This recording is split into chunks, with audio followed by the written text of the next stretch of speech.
네, 여러분 반갑습니다. 이 하늘사랑이 아람어로 본 성경이라는 제목을 가지고 오랜만에 여러분 앞에 인사를 드리겠는데요. 한 대여섯 편의 강의가 이어질 것 같습니다. 오늘은 간단하게 아람어로 쓰여진 성경에 대한 역사 그리고 그 가치에 대해서 여러분하고 한번 나눠보도록 하고요.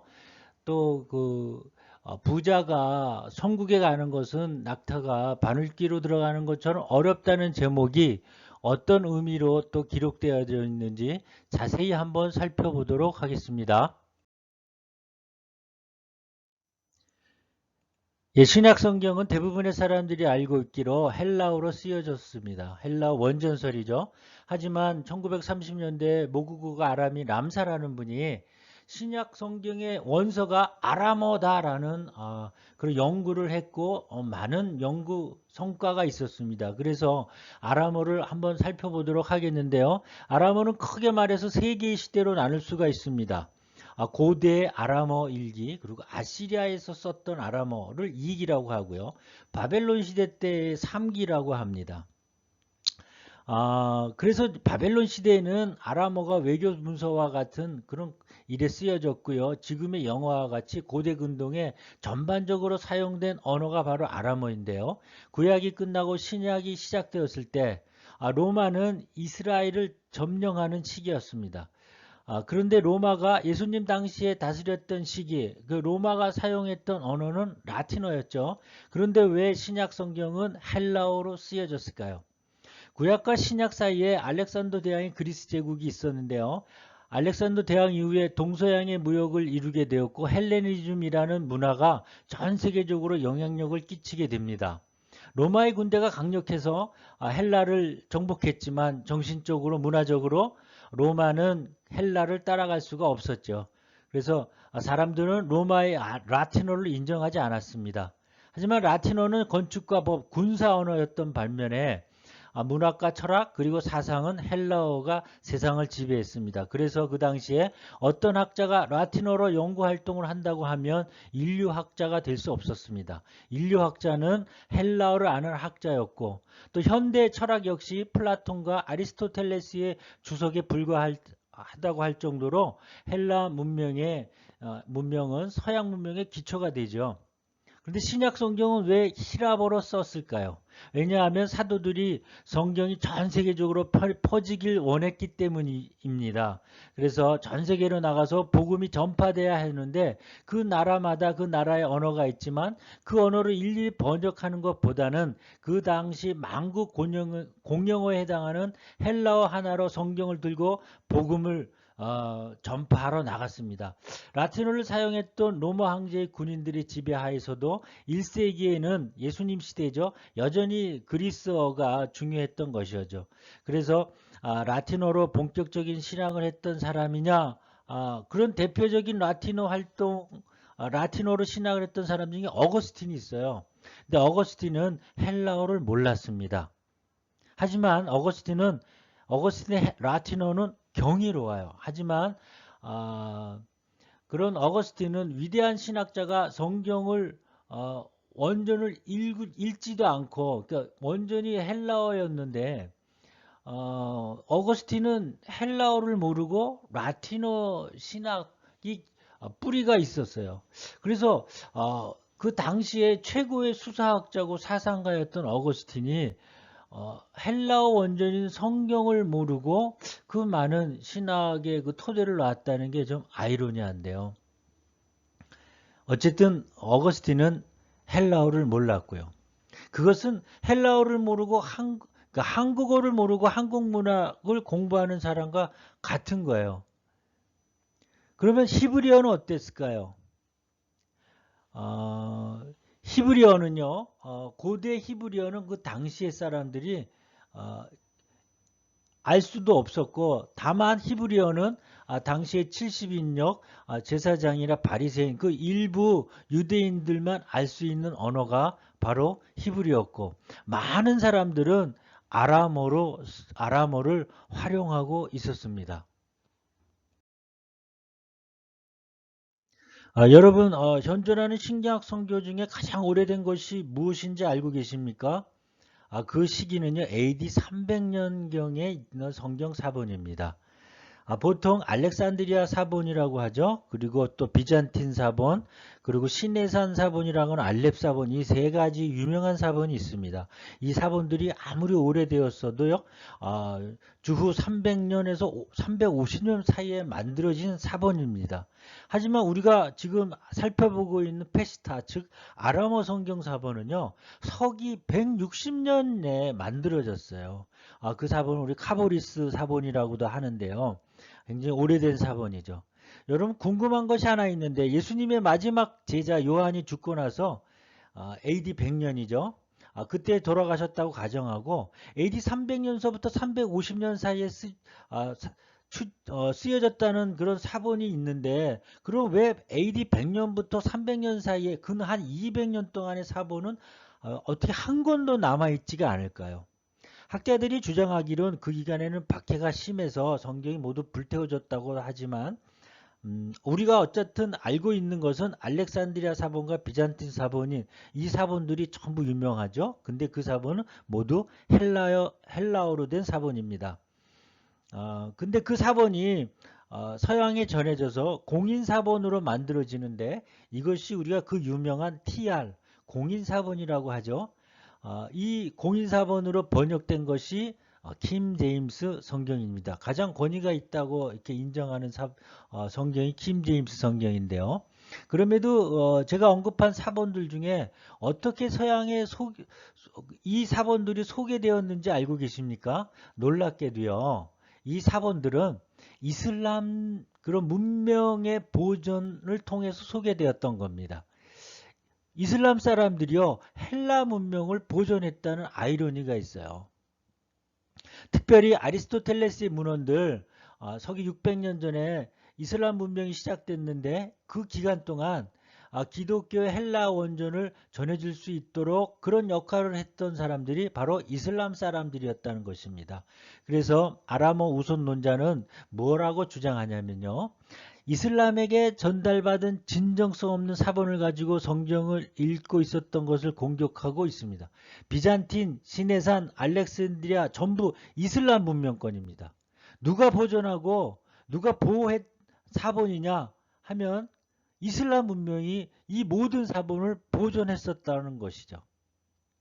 이슬람 사람들이 보존하지 않았다면 어떻게 중세시대에 서양의 이 사본들이 전달되고 또 여러분의 손에 킹 제임스 성경이 있었겠습니까? 이것이 바로 성경의 역사입니다. 그래서 아람어 우선주의자들은 헬라어 성경보다는 아람어 성경이 더 유력하다고 강조하는 겁니다. 왜냐하면 하나님께서 시리아 지역에서 비밀스럽게 보존해 주신 아람어 성경이야말로 진짜 원본 성경이라는 것이죠. 시리아 정교회가 있습니다. 여러분 아람어 성경이 보존되었던 장소입니다. 2015년에 IS가 사람들의 목을 잘라 죽였던 지역이 바로 그 시리아 지역이었던 것이죠. 참 신기하죠. 예수님께서 쓰셨던 아람어를 아직도 쓰고 있는 그 성경을 보존했던 곳. 마귀가 얼마나 화가 났으면 저렇게 할까 생각을 했습니다.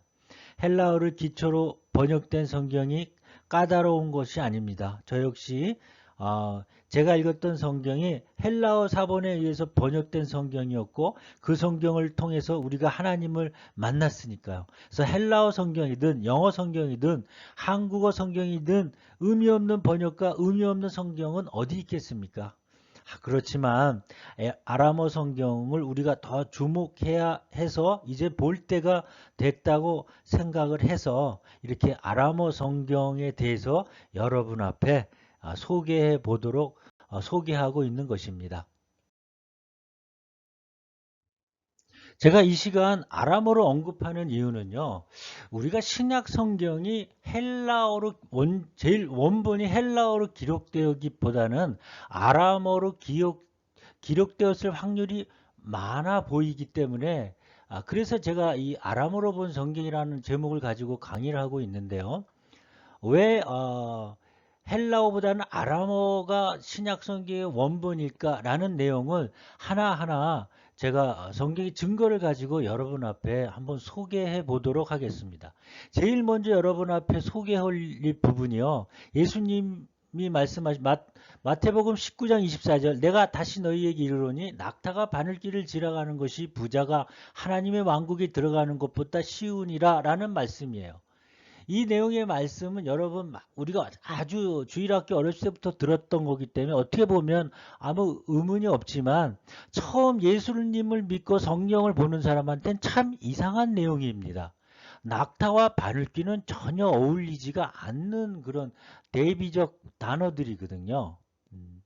그런데요, 우리가 아람어 성경을 보면 낙타와 밧줄이 같은 문자로 써 있어요. 이제 이 내용은 뭐냐면 우리나라 말로 치면 우리가 하늘에서 눈 하면 하늘에서 펄펄 내려오는 하얀 눈과 우리가 두 눈으로 사물을 보는 눈이 있죠. 똑같이 눈이라고 하지만 어떻게 쓰여졌는가에 따라서 하늘에서 내려오는 눈일 수도 있고요. 그리고 우리 눈동자, 두 코와 눈기, 코를 얘기하는 눈일 수도 있죠. 그런 식으로 낙타와 밧줄도 아람어에서는요. 똑같은 의미의 그런 문자였습니다. 전에는 칼빈이 한번 그런 얘기를 했는데요. 낙타를 헬라어로 카멜로스라고 하고 그리고 밧줄을 헬라어로 카밀로스라고 해서 헬라어를 이렇게 사본으로 번역할 때 필사를 할 때 잘못된 오류라고 얘기를 하는데요. 저는 이 주장에 대해서 전혀 동의하고 있지 않습니다.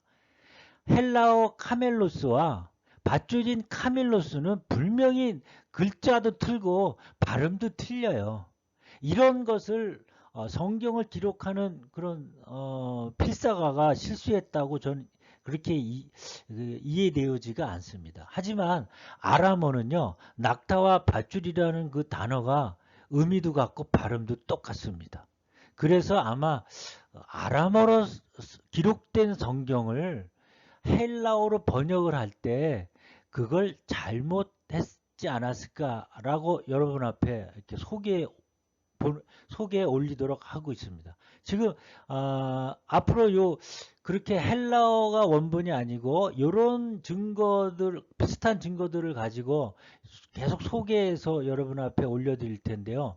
그런 증거들 하나하나가 신약 성경이 헬라어보다는 아람어가 더 원본일 가능성이 높다라는 그런 합리적 추론을 가지고 여러분 앞에 계속 그 내용들을 올려보도록 하겠습니다.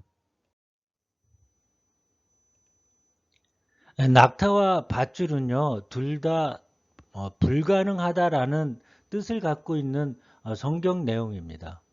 하지만 낙타는 절대 불가능하고요. 밧줄은 불가능하지만 가능성이 있는 내용이에요. 그래서 낙타와 밧줄은 큰 의미로 다르다고 볼 수가 있습니다. 예수님이 부자에게 네가 가진 그 모든 것을 버리고 나를 따르라고 할 때 그 부자가 그 돈이 많음으로 인해 낙심돼서 예수님의 제자가 되지 못했죠. 그런 의미라고 보면은요. 그런 절대 불가능한 얘기를 예수님이 부자에게 그렇게 말씀하신 게 아니라는 거죠. 가능성 있는 불가능을 얘기한 겁니다. 그렇게 얘기하면 밧줄은 너무나 바늘귀로 들어가는 실 한 올 한 올과 어울리는 내용이라고 할 수 있죠. 부자가 자기 그 몸과 같은 자기 육신과 같은 자기 재물을 하나하나 가난한 자들에게 나눠주고 한 올 한 올 벗겨질 때야 비로소 바늘귀에 들어가서 천국에 들어갈 수 있다는 그런 가능성이 있는 내용을 예수님이 말씀하신 것이지 낙타가 바늘귀로 들어가는 건 절대 불가능한 내용이에 그렇습니다. 그래서 여기서 나오는 낙타와 밧줄 이 둘 중에 바늘귀에 들어갈 수 있는 자격을 갖고 가장 성경적인 의미로 예수님이 말씀하신 그 본뜻과 가까운 의미로 보면 낙타는 절대 아니고 밧줄이 맞습니다. 그래서 밧줄이라고 기록한 그 아람어 원본이 헬라어보다는 먼저 기록된 성경의 원본이 아닐까라고 우리가 추측을 하고 있는데 다음에도 또 이런 성경의 오류라고 할까요?